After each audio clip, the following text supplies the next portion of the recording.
વાત કરીશું મહેસાણાના ખેડૂતોની કે જેમના માથે મુશ્કેલી આવી રહી છે। જે પ્રમાણે કેન્દ્ર સરકારે ઘઉંની કાળાબજારી અટકે અને ઘઉંના ભાવ મર્યાદામાં રહે તે માટે સ્ટોક લિમિટ જાહેર કરી છે, પરંતુ આ નિયમ હવે ખેડૂતોની સાથે સાથે વેપારીઓને આકરો પડી રહ્યો છે।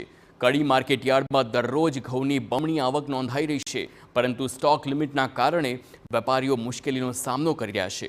નિયમ મુજબ 2500 બોરીની સુધીની સ્ટોક જ રાખી શકાય છે, પરંતુ ઘઉંની સ્ટોક મર્યાદા સામે 4000 ઘઉંની બોરીની આવક થઈ રહી છે।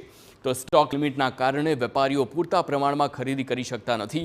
પરિણામે વેપારીઓએ વધુ ખરીદી કરવાનો ઇનકાર કરતા હવે ખેડૂતો પણ મુશ્કેલીમાં મુકાયા। ઘઉં લઈને આવતા ટ્રેક્ટરોની માર્કેટ યાર્ડની બહાર લાઈનો લાગે છે અને અંતે ખેડૂતોનો ખર્ચ વધી જાય છે। એ ઘઉંમાં જે સ્ટોક લિમિટ દાખલ કરેલી છે એ વધારવી જોઈએ, અથવા તો એની અંદર સરકાર દ્વારા પણ ન વધારવામાં આવે તો સરકાર દ્વારા ખરીદી કરવી જોઈએ, જેના કારણે ખેડૂતોને મુશ્કેલી ઓછી પડે। આ બાબતે ખેતીવાડી ઉત્પાદક સમિતિ કડી અને વેપારી એસોસિએશન તરફથી જે અમને રજૂઆત મળેલી છે એ રજૂઆત સત્વરે યોગ્ય કાર્ય માટે કલેક્ટર સાહેબને આજે જ મોકલી આપવામાં આવશે। ઘઉંનું માર્કેટ એમાં જે 100ની મર્યાદા રાખી એમાં ખેડૂતોને બહુ બહાલી પહોંચે છે।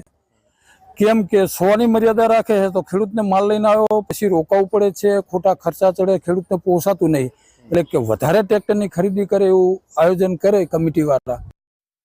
ઘઉંના હાલ સંતોષકારક ભાવ મળી રહ્યા છે, પરંતુ એક જ દિવસે જો વધુ આવક થાય તો વેપારીઓ બીજા ખેડૂતોને ખરીદી કરવા માટે ના કહી દેશે, જેથી કડી ખેતીવાડી ઉત્પન્ન બજાર અને વેપારી એસોસિએશને મામલતદારને આવેદનપત્ર આપ્યું છે। વર્તમાન સ્ટોક લિમિટના કારણે ખેડૂતોને હેરાનગતિનો સામનો કરવો પડે છે। એસોસિએશને સ્ટોક લિમિટ વધારવાની માગણી કરી છે, જેથી વેપારીઓ વધુ ખરીદી કરી શકે અને ખેડૂતોને પોતાનો માલ વેચવામાં સરળતા રહે। 150 ટ્રેક્ટર છે, 45 થી 50 બોરીની આવક છે અને વેપારીના 2500 બોરીની લિમિટ છે।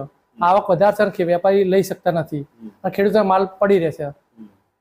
એના હિસાબે ભાવ ખેડૂતને પૂરા ક્ષમતા મળે નહીં, વેપારી માલ લેશે કે ખેડૂતો બેસી રહેવું પડે એક દિવસ, એના માટે ખેડૂતોને હેરાન થવું પડશે। એના માટે સ્ટોક લિમિટ વધારે સારું। સરકારને સ્ટોક લિમિટમાં અમને જો વધારે રાહત આપે તો અમે વધારે ખરીદી શકીએ, અને એક બાજુ ખેડૂતને માર્જિનિંગ આવતું હોય, એમને માર્કેટના પૈસાની જરૂર હોય અને માલ વેચવો પડતો હોય, એટલે ભાવની કદાચ મર્યાદામાં આખું પાછું થાય વધઘટ।